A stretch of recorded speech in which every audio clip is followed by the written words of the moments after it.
మీ పిల్లలు ఫారెన్లో చదవాలనేది మీ కల? మీ కలను నిజం చేసే ఏకైక సంస్థ విదేశ్ కన్సల్ట్స్.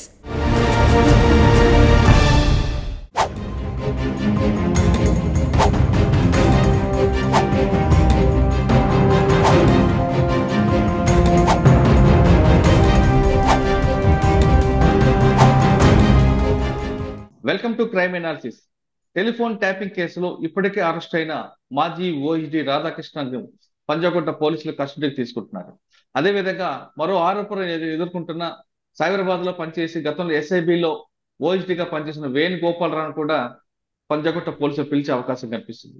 కానీ నిన్నటి వరకు అనధికారికంగా పిలిచిన వేణుగోపాలరావును ఈ రోజు రేపట్లో అరెస్ట్ చేసే అవకాశం కూడా కనిపిస్తున్నట్టుగా తెలుస్తుంది. అయితే వేణుగోపాలరావు రోల్ ఎంతవరకు ఉంది? వేణుగోపాలరావు ఎస్ఐబిలో పనిచేసినప్పుడు కేవలం రాష్ట్ర ప్రభుత్వానికి సంబంధించినది కాకుండా తనకు పడని వారిపై కూడా చాలా ఇదే టెలిఫోన్ ట్యాపింగ్ వాడుతూ వాళ్ళపై కూడా కేసులు పెట్టారని ఆరోపణలు వినిపిస్తున్నాయి. అసలు వేణుగోపాలరావు గారు వరంగల్లో పనిచేసినప్పుడు అది చేసిన కార్యక్రమాలు ఏ విధంగా ఉండేవి? అతన్ని యాక్సిలరీ ప్రమోషన్ ఇవ్వడానికి ప్రధాన కారణం ఏంటి? ఆయన చేసిన వర్క్స్ అంత కాస్ట్లీ వర్క్ కానీ అంత ఎస్టిమేషన్ వర్క్ ఏం చేశారన్న విషయాన్ని మనతో మాట్లాడడానికి మాజీ పోలీస్ ఆఫీసర్ దాసరి భూమి గారు ప్రస్తుతం అంటున్నారు. ఆయన అడిగి పూర్తి వరలు. సార్ నమస్తే అండి. నమస్తే good morning sir. Good morning sir. చెప్పండి సార్, ఇప్పుడు తెలంగాణలో టెలిఫోన్ ట్యాపింగ్ కేసు అంతా మీరు చూస్తున్నారు. రాధాకృష్ణ గారు ఇచ్చిన స్టేట్మెంట్ ప్రకారం నల్గొండకి, రాచకొండ, సైబరాబాద్, హైదరాబాద్ ఈ 4 ప్రాంతాల్లో మేము సర్దుకున్నాం, ఒక్కొక్క ఆఫీసర్ ఇన్ఛార్జ్ ఉన్నారన్న స్టేట్మెంట్ ఇచ్చారు. అందులో భాగంగా సైబరాబాద్ లో వేణుగోపాలరావు గారు చూసేవారని చెప్పారు. వేణుగోపాలరావు గారు రిటైర్ అయిన తర్వాత కూడా ఎస్ఐబిలో ఓఎస్డీగా పనిచేస్తూ ప్రభుత్వానికి ఎవరైతే వ్యతిరేకిస్తున్నారో వాళ్ళందరినీ కూడా ఫోన్ ట్యాపింగ్ చేసేవారంటూ రాధాకృష్ణ కన్ఫెషన్ లో భాగంగా వేణుగోపాలరావు కూడా పంజాగుట్ట పోలీసులు విచారించే అవకాశం కనిపిస్తుంది. మీరు వరంగల్లో పనిచేస్తున్నప్పుడు వేణుగోపాలరావు గారు కూడా అక్కడే పనిచేశారు కాబట్టి ఆయన ఫంక్షనింగ్ ఎలాగుండేది? ఆయన చేసిన నక్సల్స్ మూవ్మెంట్ లో ఆయన చేసిన వర్క్ ఏ విధంగా ఉండేది? ఒకటి, అతను పనిచేసింది వరంగల్ కాదు, మేము ఇద్దరం పనిచేసింది కరీంనగర్ డిస్ట్రిక్ట్ పక్క. కరీంనగర్ జిల్లాలో పనిచేసిన, ఉమ్మడి కరీంనగర్ జిల్లాలో. ఆ కరీంనగర్ జిల్లాలో పనిచేసినప్పుడు సరే అతను ఎక్స్ట్రీమిస్ట్ వర్క్ అతను ఒకటే కాదు, మొత్తం ఆ జిల్లా పోలీస్ యంత్రాంగం అంతా కూడా చేసింది. ఎందుకంటే ఆ సమయంలో 89-91 లో మేము పోలీసులో జాయిన్ అయినప్పుడు అప్పుడు పూర్తిగా నక్సల్స్ ప్రభావం ఆ జిల్లాలో, వరంగల్ జిల్లాలో, నిజామాబాద్, ఆదిలాబాద్ అన్ని జిల్లాలలో ఉండేది. సో అప్పుడు స్ట్రగుల్ ఫర్ ఎగ్జిస్టెన్స్, మేము బ్రతకాలంటే కూడా పని చేయాల్సిందే. ఆ సందర్భంగా ప్రతి ఒక్కరు చేసిండ్రు. కానీ అంతకంటే మంచిగా పనిచేసిన వాళ్ళు ఆక్సిలరీ ప్రమోషన్ పొందలేకపోయినరు, పథకాలు పొందలేకపోయినరు. వీళ్ళు అందులో కూడా పని కొంత చేసి బాగా జోకే వాళ్ళకి మాత్రమే ప్రమోషన్లు, పథకాలు అన్ని వచ్చినాయి. చాలా మంది తెలుసు, నేను ఇదివరకు లోగడ కూడా చెప్పా. సరే ఆయన పని చేసిన దానికి మేము కాదనట్లేదు, కొంత ఎక్స్ట్రీమిస్ట్ వర్క్ చేసింది వాస్తవం, అన్న డౌటే లేదు. రెండోది మాత్రం ఆయన పని చేసిన దానికంటే ఎక్స్టార్షన్ కూడా బాగానే చేసిండు. అందుకోసమే కదా 2005లో ఆయన మీద ఏసీబీ అక్రమాస్తుల కేసు పెట్టింది. కానీ దాన్ని ఎదుర్కోలేక ఆయన ఏం చేసిండు, అప్పుడు కాంగ్రెస్ ప్రభుత్వంలో వాళ్ళ బంధువు శ్రీనివాసరావు, ఆయన దుగ్గ్యాల శ్రీనివాసరావు ఉండే ఎమ్మెల్యేగా, అతన్ని పట్టుకొని అతని కేసు సీఎం గారితో డ్రాప్ చేయించుకోండి తప్ప అతని కేసును ఎదుర్కోలే. అలాగే ఆయన ఒక లాకప్ డెత్ లో కూడా ఇరుక్కున్నాడు. ఆ లాకప్ డెత్ లో కూడా ఆయన సస్పెండ్ కావడం జరిగింది చిగురుమాడి పోలీస్ స్టేషన్ లో. అనంతరం జమ్మికుంట సబ్ ఇన్స్పెక్టర్ ఉన్నప్పుడు కూడా ఆయన బాధలు తట్టుకోలేక ఒక చెట్టు మీద దునికి ఆత్మహత్య చేసుకున్నాడు. కాకపోతే దాన్ని అప్పుడు డిపార్ట్మెంట్ వాళ్ళు కానీ అప్పుడు బీజేపీలో వెంకటనారాయణ రెడ్డి గారు అని ఒక అడ్వకేట్ ఉండేది, ఆయన చనిపోయారు అన్ఫార్చునేట్లీ.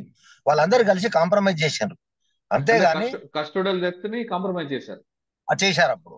కాకపోతే ఏంటంటే ఒక సదుద్దేశంతో, మంచి ఉద్దేశంతో చేసిందని ఆయన కాపాడడానికి ప్రయత్నం చేసిండ్రు అప్పుడున్న అధికారులు.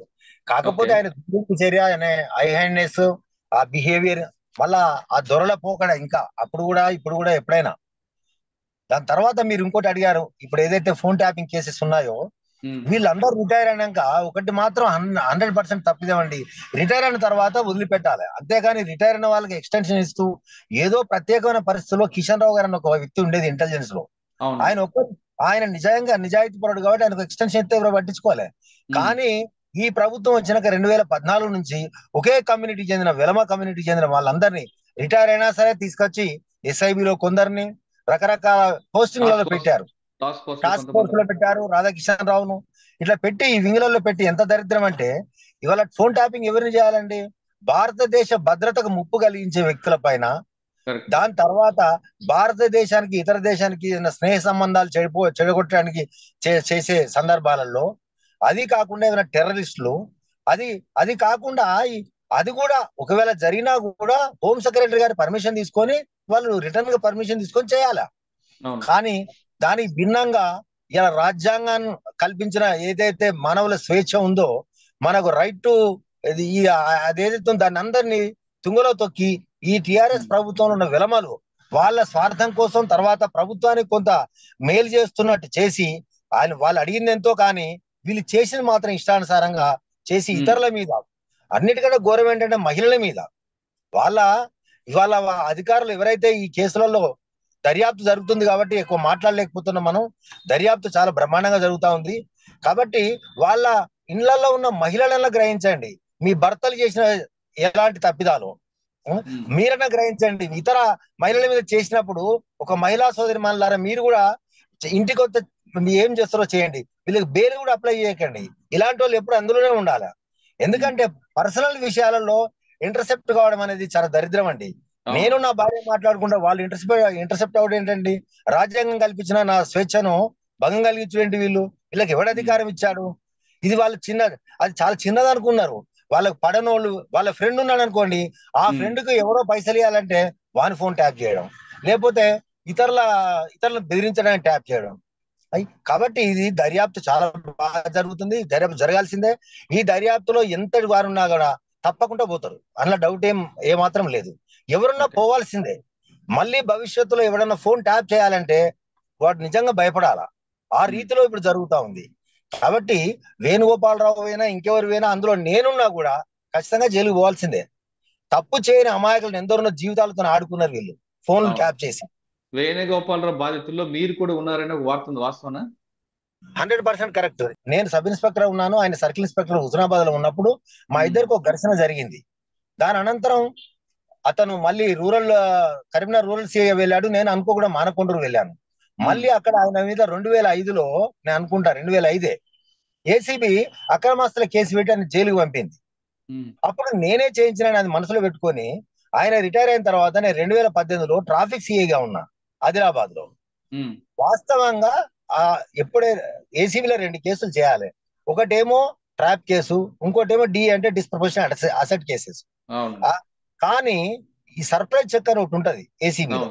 సర్ప్రైజ్ చెక్ దేని మీద చేయాలా? చెక్ పోస్ట్ల మీద. ఒకప్పుడు ఆన్లైన్ సిస్టమ్ లేదు కాబట్టి ఆర్టీఐ ఆఫీసులల్లా, సబ్ రిజిస్టర్ ఆఫీసులల్లా, లేకపోతే ఈవెన్ గవర్నమెంట్ మా సిఐ ఆఫీస్ లో పోలీస్ స్టేషన్ కూడా సర్ప్రైజ్ చేయొచ్చు. కానీ సర్ప్రైజ్ చేసినప్పుడు ఏం చేయాలా? ఏమైనా అమౌంట్ దొరికితే దానిలో ఎక్స్ప్లెనేషన్ కాల్ఫర్ చేయాలి. కానీ నాకు తెలిసి తెలంగాణలో ఫస్ట్ ఎఫ్ఐఆర్ చేసి జైలుకు పంపారు. దీని అంతటి కారణం అప్పుడు ఎస్ఐవిలో పనిచేస్తున్న వీళ్ళు నా ఫోన్ ట్యాప్ చేసి నేను నా ప్రయాణం ఎడ్ చేస్తున్నా చూసి కావాలని నేను సిక్కులో ఉన్నాక కూడా నన్ను రిమాండ్ చేయించారు వీళ్ళందరూ ఒక కమ్యూనిటీ కలిసి నన్ను చేసిండ్రు. కాబట్టి నేను కూడా కంప్లైంట్ చేశాను. పోయిన నెల 20వ తారీఖు నేను కంప్లైంట్ చేశాను పంజగుట్ట పోలీస్ స్టేషన్ లో. దానికి అనుగుణంగా దర్యాప్తు జరుగుతుందని నేను అనుకుంటున్నాను. కాబట్టి నేను సేమ్ ఇదే ఇప్పుడు మీకు చెప్పిందే, నన్ను కావాలని ఏసీబీ కేసులో ఇరికిచ్చి అతనికి నాకు పాత ఏదైతే పగ మనసులో పెట్టుకొని కావాలని చేశారు. కాబట్టి ఆ ఏసీబీ కేసు నేను న్యాయ పోరాటం చేస్తే అది వేరు విషయం. కానీ నా ఫోన్ ట్యాప్ చేయడం అనేది మాత్రమే నేరం. ఆ ఫోన్ ట్యాపింగ్ ఒకవేళ చేసుంటే మట్టుకు దానిపైన దర్యాప్తు చేయమని నేను అధికారులను కోరడం జరిగింది. సార్ మీకు చెప్తున్నట్లుగా రిటైర్ అయిపోయిన వాళ్ళందరినీ తీసుకొచ్చి గుంపులా పెట్టడం అనేది ఒక మంచి సంకేతం కాదు, అందరూ అంగీకరించాల్సిందే. కానీ దీనివల్ల సాధించేది ఏంటంటే వాళ్ళు ఏం లేదండి, వాళ్ళ కులం రాజ్యం కోసం ఎందుకట నిజ ప్రభుత్వానికి ఎట్లయితే వాళ్ళ రజాకారులు చేశారో అదే మాదిరిగా చేసిండ్రు కదా వీళ్ళు. వాళ్ళ కులం కోసం మాత్రమే చేసిండ్రు. కులం కోసం మీరు అంటున్నారు, ఈ కులం పేరు మీద ఆఫీసర్లు ప్రభుత్వాలు విడిపోవడం వేరు కానీ రాజకీయ నాయకులు విడిపోవడం వేరు కానీ ఒక ప్రభుత్వ అధికారులు ఈ విధంగా విడిపోవడం అనేది మంచి పరిణామం కాదనిపిస్తుంది కదండి. 100% మంచి పరిణామం కాదు. ఇది ఓన్లీ కేసీఆర్ వచ్చిన తర్వాత వాళ్ళ టిఆర్ఎస్ గవర్నమెంట్ వచ్చిన తర్వాత మాత్రమే ఇట్లా ఈ సమాజంలో చీలికలు తీసుకొచ్చిండ్రు. వాళ్ళ కులస్తులను రిటైర్ అయిన వాళ్ళని తీసుకొచ్చారు ఏంటండి? ఆ రిటైర్ అయిన వాళ్ళ బదులు రిటైర్ అయిన వాళ్ళని తీసుకోకపోతే ఇతర అధికారులకు ప్రమోషన్లు వస్తుండే కదా, ఇతర అధికారుల సేవలు కూడా తీసుకోవాలి కదా. వీళ్ళే ఉన్నారా పోటుగాళ్ళు అనేది వచ్చింది. వాళ్ళే ఎఫిషియెంట్ ఏం కాదు కదా, ఇంకొక విషయం తెలుస్తుంది కదా, వాళ్ళు ఎఫిషియెంట్ బయటపడతారు కదా. అదే అందుకే తెలంగాణ భాషలో అంటారు కదా, వీళ్ళేనా పోటుగాళ్ళు అని అనుకున్నారు పోలీసులలో, కానీ ఏం చేయలేకపోయినారు.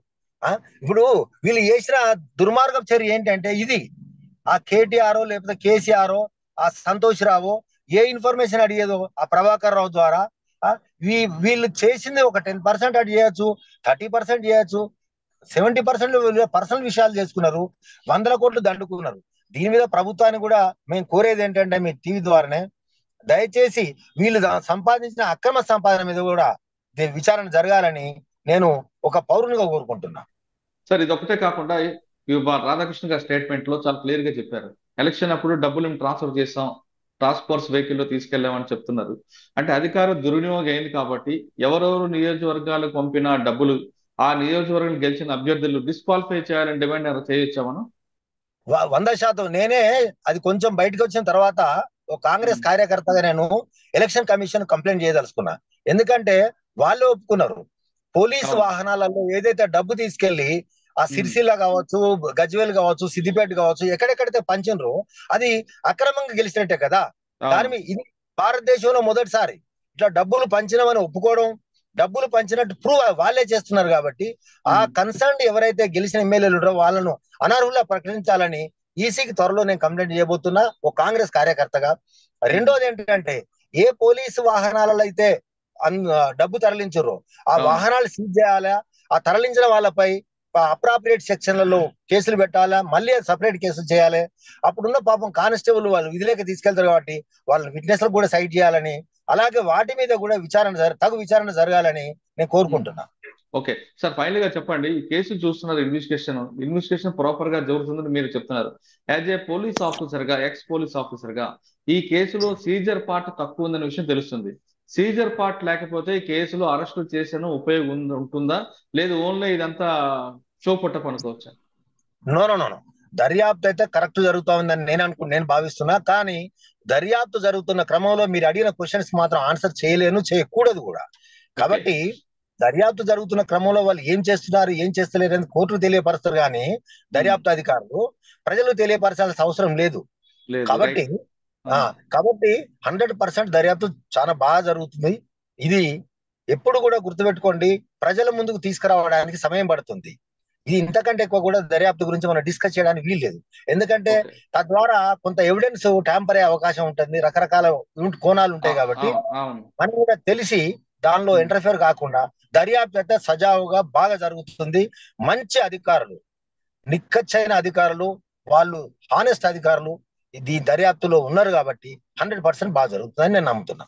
ఓకే, ఇప్పుడు జరుగుతున్న దర్యాప్తులో ఖచ్చితంగా నిజాయితీ పరుల అధికారులు ఉన్నారు కాబట్టి ఈ కేసు పక్కదో పట్టడానికి ఏ మాత్రం అవకాశం లేదంటున్నారు భూమి గారు. అతను అందులో పంజాగుట్ట పోలీసులు ఆయన కంప్లైంట్ ఇచ్చారు. ఆ కంప్లైంట్ భాగంగా మరొకసారి కేసు దర్యాప్తు అవుతుంది. ఇప్పటి వరకు జరుగుతున్న పరిణామాలు చూస్తుంటే ఈ కేసులో ఖచ్చితంగా నిందితులకు శిక్ష పడే అవకాశం ఉంటుంది. ఒకవేళ శిక్ష పడితేనే రేపు ఇలాంటి నేరం చేయాలంటే ఎవరికైనా భయపడే ఒక సంఘటన ఎదురవుతుంది. ఒక కేసు స్టడీగా ఈ కేసు మిగులుతుంది. కాబట్టి ఖచ్చితంగా ఇప్పుడున్న అధికారులందరూ కూడా నిక్కచ్చిగా దర్యాప్తు చేస్తున్నారంటూ భూమి గారు చెప్తున్నారు. ఇది ఫోన్ ట్యాపింగ్ లో భూమి గారి విశ్లేషణ. మరో అంశంలో మళ్ళీ కలుద్దాం. అంతకు నమస్తే. Thank you sir, thank you very much. Thank you sir.